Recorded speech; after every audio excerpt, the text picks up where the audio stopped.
నిశాంత్కు జ్వరం వచ్చింది. వాడిని భుజం మీద వేసుకుని దగ్గరలో ఉన్న రమాదేవి ఇంటికి వచ్చింది సావేరి. సీరియస్గా ఉంటే ఇంటి దగ్గర కూడా పిల్లలను పరీక్ష చేసి మందులు రాసిస్తుంది. డాక్టర్ గారి ఇంటి ముందు ఎదురు వచ్చిన శశివర్ధన్పై సావేరి దృష్టి పడింది. మనోఫలకం అతడి రూపం చెరగని ముద్ర వేసుకుని ఉంది. అతడే, అవును అతడే. 2 సంవత్సరాల క్రితం చిక్కడపల్లి రోడ్డు మీద ఓ యువతిని వెహికల్ కిందకు నెట్టిన వ్యక్తి ఇతడే. అతను ఇక్కడ ఎందుకున్నాడు? డాక్టర్ గారి బంధువా? ఇంతకు మునుపు పిల్లవాడిని తీసుకుని 2-3 సార్లు వచ్చిందే, అప్పుడు ఎప్పుడూ కనిపించలేదే. అతని సంగతి తర్వాత ఆలోచించవచ్చు. ముందు నిశాంత్ని డాక్టర్ అమ్మకు చూపించాలి. ఒళ్ళు కాలిపోతోంది. పోర్టికో దాటి ముందు గదిలోకి వెళ్ళింది. మనిషి జాడలేదు. ఇంట్లో కూడా ఎవరూ ఉన్నట్లు లేదు. పని మనిషి కోసం సావేరి కళ్ళు వెతికాయి. కూరగాయల సంచితో బయట నుండి ఇంట్లోకి వచ్చింది పని మనిషి. డాక్టర్ గారు లేరా? పని మనిషిని అడిగింది సావేరి. ఇంట్లోనే ఉన్నారు కదమ్మా. ఆఫీస్ తాళాలు మర్చిపోయి వెళ్లిన గంగాధరం తాళాల కోసం అదే సమయంలో తిరిగి వచ్చాడు. బాత్రూంలో నీళ్ల టబ్లో విగతజీవిగా పడి ఉన్న రమాదేవిని మొదట పని మనిషి చూసి పెద్దగా కేకలు పెట్టింది. భార్యను ఆ స్థితిలో చూసి షాక్కి గురయ్యాడు గంగాధరం. ఏం చేయాలో తోచక హాల్లోనే 1/2 గంట సేపు అటు ఇటు తిరిగాడు. స్నానం చేస్తూ గుండె ఆగి సహజంగానే మరణించిందా? ఎంతో చలాకీగా తిరుగుతూ ఆరోగ్యంగా ఉండే ఆమెకు గుండెపోటేమిటి? ఆమెకు హార్ట్ కాంప్లికేషన్స్ కూడా ఏమీ లేవు. హార్ట్ అటాక్ అయి ఉండదు. ఎవరన్నా ఆమెను మర్డర్ చేశారా? ఆమెకు శత్రువులు ఎవరూ లేరే. వాటర్ టబ్లో ఆమె వంటి చుట్టూ టవల్ కూడా ఉంది. టబ్ బాత్ చేస్తున్నప్పుడు ప్రాణాలు పోతే వంటి మీద టవల్ ఎందుకు ఉంటుంది? పోలీస్ స్టేషన్కు ఫోన్ చేశాడు గంగాధరం. డాక్టర్ అమ్మను హత్య చేశారన్న వార్త వినగానే దిగ్భ్రాంతి చెందింది సావేరి. గేట్ తీసుకుని లోపలికి వస్తున్నప్పుడు ఎదురైన కుర్రవాడు గుర్తుకొచ్చాడు.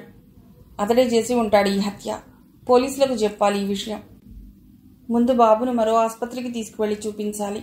ఆ తర్వాత పోలీస్ స్టేషన్కు వెళ్లి ఆ కుర్రవాడి వివరాలు చెప్పాలి. అక్కడి నుంచి కదిలింది సావేరి. పోస్ట్మార్టం రిపోర్ట్ చదివాడు ఇన్స్పెక్టర్. ఎవరో బలవంతంగా రమాదేవి గొంతు పిసికి నీళ్లల్లో ముంచినట్లు, ఊపిరాడక సఫోకేషన్తోనే ఆమె చనిపోయిందని ఆ రిపోర్ట్లో ఉంది. ముందుగా పని మనిషిని విచారించాడు. ఆ రోజు ఎన్ని గంటలకు పనిలోకి వెళ్ళావు? పని మనిషిని ప్రశ్నించాడు ఇన్స్పెక్టర్. 8ంటికి వెళ్ళానండి. అంట్లు తోమేసి ఇల్లు తుడిచాను. కూరగాయలు పట్టుకురమ్మంటే సూపర్ మార్కెట్కి వెళ్ళాను 9ంటికి. నువ్వు బయటకు వెళ్లే సమయంలో రమాదేవి కాక ఇంట్లో ఎవరున్నారు? నేను బయటకు వెళ్లే ముందే బాబుగారు ఆఫీస్కి వెళ్లారు. అమ్మగారు ఒక్కతే ఇంట్లో ఉంది సమాధానం చెప్పిందామె. భార్యాభర్తలిద్దరూ అన్యోన్యంగా ఉండేవారా? గొడవలు పడుతుండేవారా? ఏం సమాధానం చెప్పాలో పని మనిషికి తోచలేదు. వాళ్ళిద్దరూ పోట్లాడుకోవటం ఎప్పుడూ చూడలేదామె. ఒకరినొకరు తిట్టుకునేవాళ్లు కాదు. కానీ ఒక్క విషయంలో మాత్రం గంగాధరం కోపం తెచ్చుకునేవాడు. భార్య అనవసరంగా కొడుకును కొట్టడం సహించలేకపోయేవాడు. అడ్డుపడే ప్రయత్నం చేయబోయేవాడు. గౌతమ్ను కొట్టేటప్పుడు అతడు వారించబోతే ఆమె మరింత రెచ్చిపోయేది. భర్తను పక్కకు నెట్టి గౌతమ్ను చావబాదేది. మొహం కందగడ్డలా చేసుకుని చూస్తుండిపోయేవాడు. గౌతమ్ సవతి కొడుకున్న విషయం గుర్తుకొచ్చింది. అదే విషయం ఇన్స్పెక్టర్కు చెప్పింది పని మనిషి. ఆమె స్టేట్మెంట్ రికార్డ్ చేసుకుని ఆమెను పంపించేశాడు. గంగాధరంను లోపలికి పిలిచాడు ఇన్స్పెక్టర్. రమాదేవి మీ రెండో భార్య? అవునండి. ఎన్నాళ్ళైంది మీ పెళ్లి జరిగి? 5 ఏళ్లు నిండాయండి. మీరు మీ భార్య సఖ్యతతో ఉండేవాళ్ళ? రమాదేవి అంటే నాకు పంచ ప్రాణాలండి. పని మీద ఆమె ఇతర ఊళ్ళు వెళ్ళినప్పుడు ఆమె వచ్చేంత వరకు అన్నం కూడా సహించేది కాదు నాకు. ఒక్కరోజు ఆమె కనిపించకపోతే తల్లడిల్లిపోయేవాణ్ణి. వస్తున్న దుఃఖాన్ని దిగమింగుకుంటూ అన్నాడు గంగాధరం. ఏ పని మీద మీ ఆవిడ వేరే ఊరు వెళ్లేది? నాకు చెప్పేది కాదండి. నెలలో 2-3 రోజులు విజయవాడ, విశాఖపట్నం వెళుతూ ఉండేది. ఇతరులతో అక్రమ సంబంధాలుండేవా? ఆ ప్రశ్న గంగాధరంను బాధించింది. చనిపోయిన స్త్రీ మీద అభాండాలు వేయకూడదు సార్. ఆమెను చంపిందెవరో తెలుసుకోవటానికి మేము అన్ని కోణాల్లో ఆలోచించాలి. అలా ఆలోచించకూడదనుకుంటే మేము ఉద్యోగాలు చేయలేం, హంతకులను పట్టుకోలేం. మరో ప్రశ్న వేయండి. ఆమె అక్రమ సంబంధాలు పెట్టుకుందని, మీ అబ్బాయిని హింసిస్తున్నదని మీరు క్షణికావేశంలో ఆమెను చంపేసి ఉండవచ్చు కదా. నెత్తిమీద పిడుగుపడ్డట్లు లిక్కిపడ్డాడు. ఏడుపు ఆపుకోలేక ఏడ్చేశాడు. మేమేం తప్పు చేయలేదని మా దగ్గరకు వచ్చే అనుమానితులు బోరున ఏడ్చేస్తుంటారు. మేం జాలిపడితే అసలు నేరస్తుడిని పట్టుకోలేం. దయచేసి ఏడుపు ఆపి మా దర్యాప్తుకు సహకరించండి. మా అనుమానాలను తగిన సాక్ష్యాధారాలతో నివృత్తి చేయండి. అప్పుడు నీడిల్ ఆఫ్ సస్పెన్షన్ మరొకరి మీద ఉంటుంది అన్నాడు ఇన్స్పెక్టర్ కొంచెం కటువుగానే. హత్య జరిగిన సమయంలో నేను ఇంట్లో లేనండి. ఆఫీస్కి వెళ్ళాను. బీరువా తాళం మర్చిపోవడంతో మళ్ళీ తిరిగి ఇంటికి వచ్చాను. అప్పటికే ఘోరం జరిగిపోయింది. వెంటనే మీకు ఫోన్ చేశాను. నేను హత్య చేస్తే మీకు ఫోన్ చేస్తానా? నన్ను అనుమానించడం అన్యాయం. పని మనిషి బయటకు వెళ్ళడం గమనించి మీరు ఇంటికి తిరిగొచ్చి మీ భార్యని హత్య చేసి ఉండవచ్చు కదా?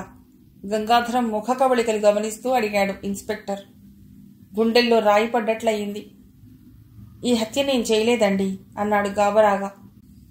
అదే సమయంలో పోలీస్ స్టేషన్కి సావేరి వచ్చింది. ఎవరమ్మా మీరు? ఏం పని మీద వచ్చారు? ఇన్స్పెక్టర్ అడిగాడు. మా అబ్బాయికి జ్వరం వస్తే డాక్టర్ రమాదేవికి చూపించాలని వాళ్ళ ఇంటికి ఉదయం 9 గంటలు దాటాక వెళ్ళాను. గేటు నెట్టుకుని లోపలికి వస్తుంటే 25 ఏళ్ల కుర్రవాడు ఎదురొచ్చాడు. డాక్టర్ గారి ఇంట్లో నుండి వస్తున్నాడు అతడు. 6 అడుగుల పొడవు, లావుగా ఉన్నాడు. చేతి మీద కాలిన పెద్ద మచ్చ స్పష్టంగా కనిపించింది. ఆ అబ్బాయిని 2 ఏళ్ల కిందట చిక్కడపల్లి దగ్గర ఓ యువతిని వెహికల్ కిందకు తోసేస్తుంటే చూశాను. ఆ సంఘటనలో ఆ యువతి మరణించింది. ఆ ప్రాంతంలోని పోలీస్ స్టేషన్కి వెళ్ళి ఆ కుర్రవాడి గురించి చెప్పాను. వాళ్ళు సీరియస్గా తీసుకోలేదు నేను చెప్పిన విషయం. ప్రమాదవశాత్తు ఆమె వెహికల్ కింద పడి చనిపోయిందని నిర్ధారించుకున్నారు. ఆ కుర్రవాడు మళ్ళీ డాక్టర్ గారి ఇంటి దగ్గర కనిపించాడు. ఆ కుర్రవాడికి ఈ హత్యకు సంబంధం ఉందని నా గట్టి నమ్మకం చెప్పుకుపోయింది సావేరి. ఆమె ఆ కుర్రవాడి గురించి చెప్పిన వడన తమ ఎదురింట్లో ఉండే శశివర్ధన్కి సరిపోయినట్లు అనిపించింది గంగాధరానికి. మా ఎదురింట్లో ఉండే అబ్బాయి కూడా 6 అడుగుల ఎత్తు ఉంటాడు. చేతికి కాలిన పెద్ద మచ్చ ఉంది. అతడు ఓసారి మాతో ఘర్షణ పడ్డాడు. మా అబ్బాయిని రమాదేవి కొడుతుంటే సహించలేక మా ఇంటికి వచ్చి మాతో పోట్లాటకు దిగాడు. మా అబ్బాయిని దండించే హక్కు మాకు లేదా? నీ జోక్యం అనవసరం అని అతడి గద్దించి పంపించేశాం. అది చాలా చిన్న విషయం. ఆ తర్వాత కూడా చాలాసార్లు ఆ అబ్బాయి నాకు విష్ చేశాడు. ఆ చిన్న విషయానికి మా ఇంట్లో చొరబడి మా ఆవిడని చంపేసి ఉంటాడని నేను అనుకోవటం లేదు అన్నాడు గంగాధరం. ఇన్స్పెక్టర్కి ఏదో క్లూ దొరికినట్లు అనిపించింది. అప్పటి వరకు గంగాధరంను కార్నర్ చేసి మాట్లాడాడు గాని భార్యని చంపేటంత క్రూరత్వం అతడిలో లేదని మనసులోనే నిర్ధారించుకున్నాడు. సరే, మీరు స్టేట్మెంట్ ఇచ్చి వెళ్ళండి. ఆ అబ్బాయి నేను విచారిస్తాను అన్నాడు ఇన్స్పెక్టర్. ఏదో పోగొట్టుకున్న దానిలా ఒంటరిగా కూర్చుని ఎప్పుడో ఆలోచిస్తూ కూర్చుంటున్నావెందుకు? వెనుకటిలా ఉత్సాహంగా ఉండటం లేదు నువ్వు. ఏమైంది నీకు? పెద్దవాడిని, నాకు చెప్పవచ్చుగా అడిగాడు కాంతారావు. ముసలాయనకు సంపూర్ణ మీద ఏదో అనుమానం వచ్చింది. ఎప్పుడూ ఆమె దీర్ఘాలోచనలో ఉండటం గమనిస్తూనే ఉన్నాడు. 2-3 సార్లు పిలిచినా పలకకపోవటం, న్యూస్ పేపర్ చదివి వినిపించమంటే వార్తలేవీ లేవనటం, ఆమె ఒంట్లో నిగారింపు కొట్టొచ్చినట్లు కనిపించటం ఆయనకు అనుమానాన్ని కలిగించాయి. మాతృమూర్తిలా కనిపిస్తుందే గాని పెళ్లి కాని పిల్లలా కనిపించడం లేదనుకున్నాడు. ఎన్నోసార్లు ఆమె సొంత విషయాలు చెప్పమని ఉత్సాహపరుస్తూ కాంతారావు అడిగాడు. గుచ్చి గుచ్చి అడిగినా బాగానే ఉన్నానండి, నాకేం సమస్యలు లేవు అని సమాధానం ఇచ్చేది. నీకేం ఇబ్బందులు లేకపోయినా దిగులు పడుతున్నట్లు కనిపిస్తున్నావు. నా గతి చూడు, 80 ఏళ్ళొచ్చాయి. ఎక్కువ కాలం బతకడం కూడా ఇబ్బందే. కళ్ల ముందు అయిన వాళ్ళు రాలిపోతుంటే చూడవలసి వస్తోంది. మనవడి చేత తలకొరివి పెట్టించుకోవాలని కలలు కన్నాను. ముత్యంలా మెరిసే మనవడు మట్టిలో కలిసిపోయాడు. దుఃఖాన్ని ఆపుకోలేక సంపూర్ణ ఏడ్చేసింది. నువ్వెందుకు ఏడుస్తున్నావు? మరీ అంత సున్నితమైన మనస్సైతే ఎలా? జీవితంలో నేను ఎదుర్కొన్న కష్టాలు నువ్వు వింటే ఆశ్చర్యపోతావు. ఇన్ని కష్టాలు ఎదురైనా మనిషి చెక్కు చెదరకుండా రాయిలా ఉన్నాడేమిటబ్బా అని అనుకుంటావు. బాల్యం నుండి జరిగిన సంఘటనలు పూసగుచ్చినట్లు చెప్పసాగాడు కాంతారావు. మాది పేద కుటుంబం. మా నాన్న రాళ్లు పగలగొట్టే పని చేసేవాడు. ఎండలో కూర్చుని కొండరాళ్లు పగలగొట్టడం, సాయంత్రం వరకు కంకర రాళ్లు కొట్టడంతో వాళ్ళంతా పులిసిపోయేది. పూటుగా తాగేసి వచ్చేవాడు ఇంటికి ఉత్త చేతులతో. ఆయన సంపాదనంతా తాగుడికే సరిపోయేది. ఇంటికి రాగానే మాంసం కూర వండలేదని అమ్మ మీద ఎగిరేవాడు. చేతికి ఏం దొరికితే అది పట్టుకుని అమ్మని చావబాదేవాడు. వాళ్ళంతా కదుములు కట్టేవి. ఒంటి మీద తేలిన వాతలు చూసి ఏడ్చేవాణ్ణి. అమ్మను కొట్టకుండా అడ్డు వెళ్లబోతే నన్ను చావబాదేవాడు. వాపులు తగ్గటానికి ములగాకు తెచ్చి వేడి చేసి అమ్మ చేతులకు కాళ్లకు కట్టుకట్టేవాణ్ణి. కొబ్బరి నూనెలో సున్నం కలిపి దెబ్బలకు పైపూత రాసేవాణ్ణి. అమ్మ షావుకారింట్లో పనిచేసేది. పొలం పనులు ఉన్న రోజుల్లో కూలి పనికి వెళ్లేది. నా ధ్యాసంతా చదువు మీదే ఉండేది. బాగా చదువుకుని పెద్ద ఉద్యోగం చేసి అమ్మను సుఖపెట్టాలని కలలు కంటూ ఉండేవాణ్ణి. నన్ను చదువుకొనిచ్చేవాడు కాదు మా నాన్న. హరికెన్ లాంతర్ దగ్గర కూర్చుని చదువుకుంటుంటే దీపం ఆర్పేసి అమ్మను వాటేసుకునేవాడు. నేను మేల్కొని ఉన్నప్పుడు మా నాన్న తన దగ్గర చేరటం అమ్మకు నచ్చేది కాదు. దూరంగా నాన్నను నెట్టేసేది. పూరి గుడిసె, వేరే గదిలో పడుకునే అవకాశం లేదు వాళ్లకు. అమ్మ దగ్గరకు రాకపోతే అమ్మను కొట్టేవాడు. ఆమె బాధ చూడలేక గుడిసె బయటకు వెళ్లి పడుకునేవాణ్ణి. వానాకాలం వానలో తడిసేవాణ్ణి. చలికాలం చలికి గజగజ వణికిపోయేవాణ్ణి.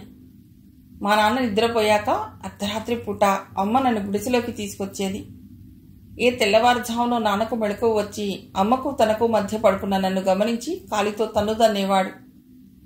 నా మీద అమ్మ మీద కోపం వచ్చినప్పుడు రాళ్ల పనికి మమ్మల్ని లాక్కెళ్లేవాడు. రాళ్లు ముక్కలు చేస్తుంటే చేతులు బొబ్బలెక్కేవి.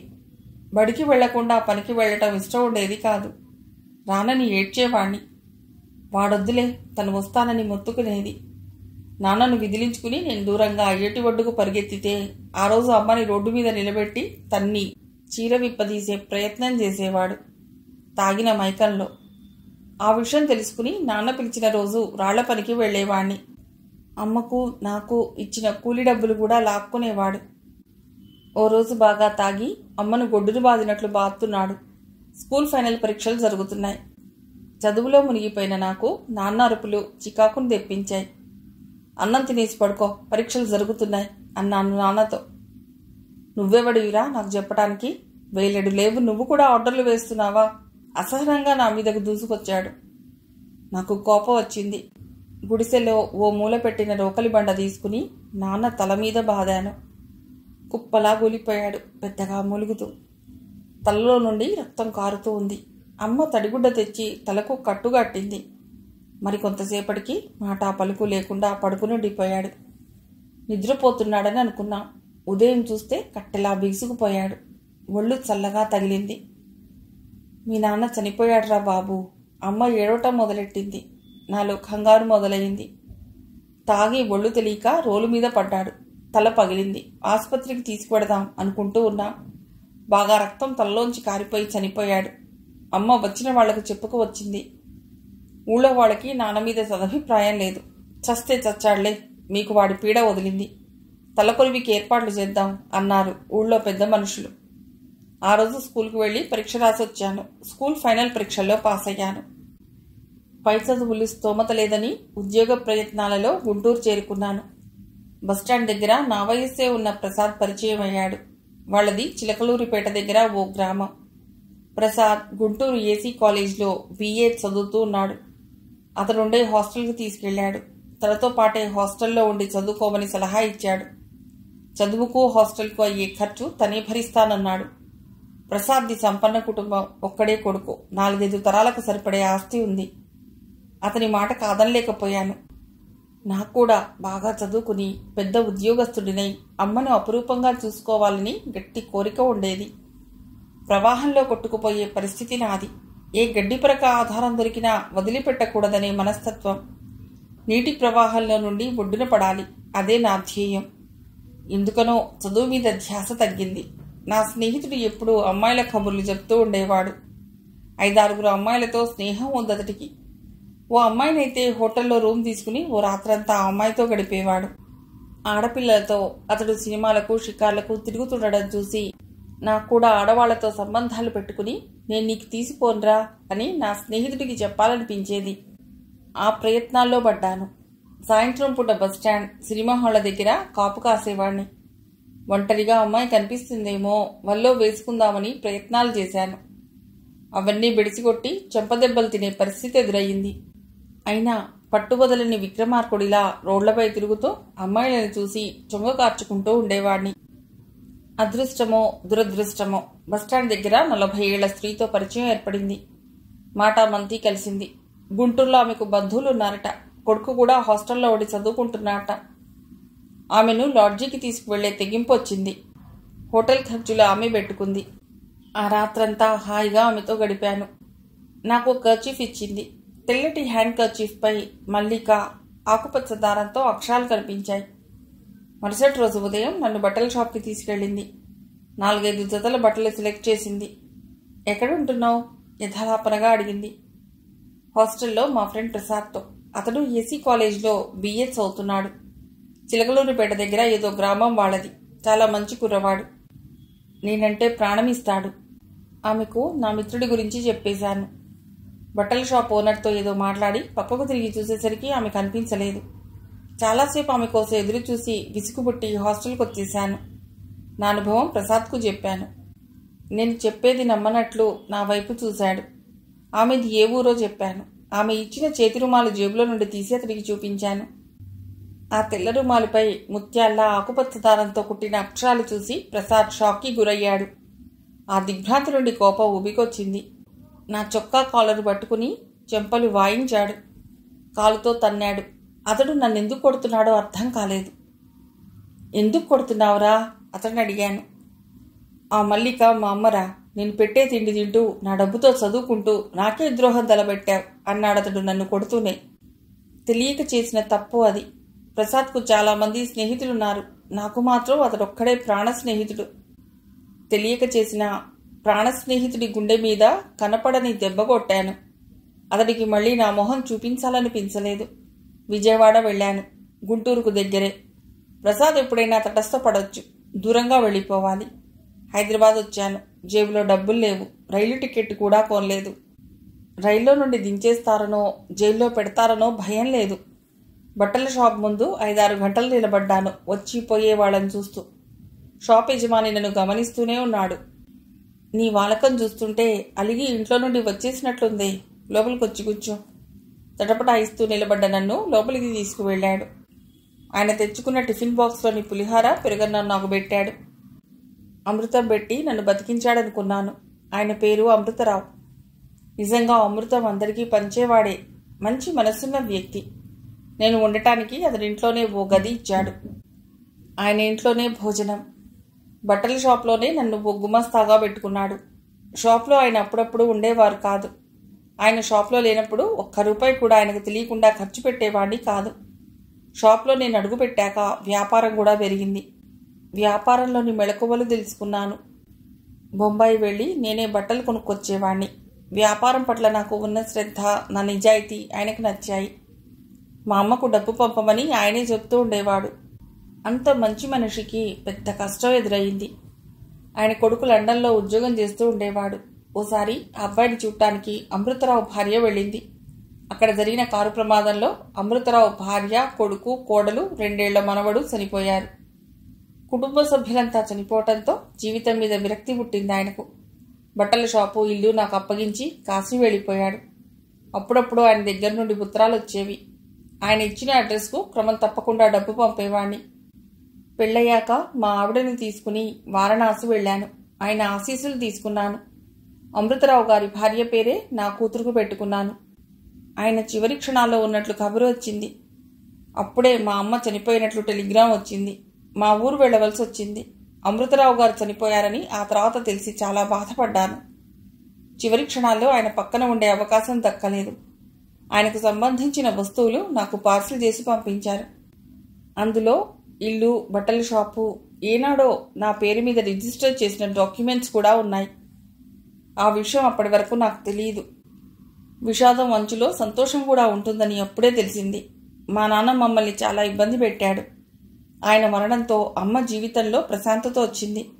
తెలిసి తెలియని వయస్సులో ప్రసాద్ విషయంలో అతడికి ద్రోహమే చేశాను. ఆ సంఘటన జరగకుండా ఉండినట్లయితే ప్రసాద్తో పాటే చదువుకునేవాణ్ణి. ఓ గుమాస్తా అయ్యేవాణ్ణేమో. హైదరాబాద్ పారిపోయి రావటంతో వ్యాపారస్తుడినయ్యాను. మా ఆవిడ చనిపోయి సంవత్సరం తిరక్కముందే దుర్గకు పెళ్లి చేశాను. అన్ని విషాదాల వెనుక సంతోషాలు. ఆయాసం రావడంతో చెప్పడం ఆపేశాడు కాంతారావు. పాలు వెచ్చబెట్టి బోర్మిటా కలిపి కప్పు ఆయనకు అందించింది. ఎటువంటి దాపరికం లేకుండా నా గతమంతా నీ ముందు పరిచాను కదా. నీ శ్రేయోభిలాషిని. నీ విషయాలు నాకు చెప్పవా? మదనపల్లి ఎందుకు వెళ్ళా? మదనపల్లి శానిటోరియంకి 2 ఉత్తరాలు రాస్తే తిరిగి వచ్చాయి. శానిటోరియంలో నువ్వు అడ్మిట్ కాలేదుట. నిజం చెప్పు. నువ్వు గర్భవతివయ్యావు కదూ. మా అల్లుడికి అన్ని వ్యసనాలు ఉన్నాయి. అతడేనా నిన్ను గర్భవతిని చేసింది? బోర్మిటా చప్పరిస్తూ అడిగాడు కాంతారావు. ఎలా చెప్తుంది? ఎవరికీ చెప్పనని మాట ఇచ్చింది. గోపాలరావు గారి దగ్గర ₹1,00,000 డబ్బు కూడా తీసుకుంది. వాళ్ల కుటుంబ గౌరవం కాపాడుతానని మాట ఇచ్చింది. ఆ డబ్బు చిన్న చెల్లెలు సంగీత ఇంజనీరింగ్ చదువుకు సర్దింది. మాట తప్పి ఆ విషయం వెల్లడి చేస్తే గోపాలరావు ఏమనుకుంటాడు? తాతగారికి తనంటే ఎంతో అభిమానం. మనస్సు విప్పి మాట్లాడేది ఆయన ఒక్కడితోనే. తనకు పుట్టిన కొడుకు మీ ముద్ది మనవడంటే కాంతారావు గారు సంతోషపడతాడేమో. ఏదైనా ఆ విషయం తన నోటి నుండి పొక్కకూడదు. గోపాలరావు గారే అందరికీ వెల్లడించాలి. అందరి సమక్షంలో తనను కోడలిగా గుర్తించాలి. తన కొడుకును మనవడిగా లాలించి ముద్దు చేయాలి. అదే తన కోరిక. మీ అల్లుడు గారిని అడగండి, అన్ని విషయాలు తెలుస్తాయి. నా గర్భం రావటానికి ఆయన మాత్రం కారణం కాదు అంది సంపూర్ణ. కొంతవరకు చెప్పి ముసలాయన ఊహకే వదిలేసింది. రమాదేవి మర్డర్ మిస్టరీ వీడనే లేదు. ఏ కోణంలో ఆలోచించినా క్లూ దొరకటం లేదు ఇన్స్పెక్టర్ దామోదరంకు. ఇంట్లో నగలు డబ్బు పోలేదు. డబ్బుకు నగలకు ఆశపడి చేసిన హత్య కాదు. ఆమె భర్తను అనుమానించటానికి కూడా పెద్ద ఆస్కారం కనపట్టలేదు. రోజు గుడ్డు పెట్టే బంగారు బాతులా ఆమె లీడింగ్ గైనకాలజిస్ట్, చైల్డ్ స్పెషలిస్ట్. సంపాదన బాగా ఉంది. కేవలం కొడుకును కొడుతుందనే కారణంతో ఆమెను చంపడు. అతనికి భార్య అంటే ఆరాధనాభావం కూడా ఉంది. మరి ఎవరు చేశారు ఈ హత్య? శశివర్ధన్ని పిలిచి ప్రశ్నించాడు ఇన్స్పెక్టర్. హత్య జరిగిన సమయంలో నువ్వెందుకు రమాదేవి ఇంట్లో ఉన్నావు? ఇన్స్పెక్టర్ దామోదరం అడిగాడు. రమాదేవి ఇంట్లో ఉన్నానని ఎవరు చెప్పారు? రోజులాగానే ఆ రోజు హోటల్కి వెళ్ళాను బ్రేక్ఫాస్ట్ చేయటానికి అన్నాడు శశివర్ధన్. ఎదురు ప్రశ్నలేయకు. ఆ సమయంలో ఇంట్లోంచి బయటకు నువ్వు వస్తున్నట్లు సావేరి అనే అమ్మాయి స్టేట్మెంట్ ఇచ్చింది. ఆ ఇంట్లో నీకేం పని? ఆ స్టేట్మెంట్లో నా పేరుందా? 6 అడుగుల పొడవు, చేతి మీద మచ్చ ఉన్న అబ్బాయి అంటే నువ్వే. ఈ స్టేట్మెంట్ ఓసారి చూడు. గట్టిగా మాట్లాడుతూ శశివర్ధన్ ముందు ఉంచాడు సావేరి రాసిచ్చిన కాగితం. ఆ స్టేట్మెంట్లో ఏం రాసిందో చదవలేదు అతడు. కాగితం చివరిన ఎడమ పక్క ఉన్న ఆమె అడ్రస్పై అతడి చూపులు చురుక్కుమన్నాయి. క్షణంలో ఈ అడ్రస్ అతడి మెదడు పొరల్లో నిక్షిప్తమయ్యింది. మనుషులని పోలిన మనుషులుంటారు. చేతి మీద మచ్చ ఉన్న వాళ్లంతా హంతకులేనని నిర్ధారణకొస్తే ఎలా? హైదరాబాద్లో 6 అడుగుల పొడుగున్న వాళ్లు 100ల సంఖ్యలో ఉంటారు అన్నాడు శశివర్ధన్. ఆ అమ్మాయి కర్ణాటక వెళ్ళింది అత్తగారింటికి. వారం రోజుల్లో తిరిగి వస్తుంది. ఆమె వచ్చాక పిలిపిస్తాను. ఆమె వచ్చినప్పుడు మీరు రండి స్టేషన్కు. మరికొంత విచారణ జరపాలి. రమాదేవిని చంపవలసిన అవసరం నాకే ఉంది సార్. నాకు బోలెడంత ఆస్తి ఉంది. ఆమె పెద్ద అందగత్తె కాదు అత్యాచారం చేసి హత్య చేయడానికి. అత్యాచారం జరిగినట్లు కూడా మీరు చెప్పటం లేదు. ఏ కారణంతో ఆమె నేను చంపానంటానికి సాక్ష్యాధారాలు ఉండాలి. అనవసరంగా అందరినీ అనుమానించకండి. ఓ ఆడపిల్ల ఏదో చెప్పిందని గుడ్డిగా నమ్మేయటమేనా? ఆవేశంగా అన్నాడు శశివర్ధన్. సరే, మీరు వెళ్ళండి. అవసరమైనప్పుడు మీరు స్టేషన్కి రావాల్సి ఉంటుంది అన్నాడు ఇన్స్పెక్టర్ దామోదరం. మిగిలిన కథ తర్వాతి భాగంలో.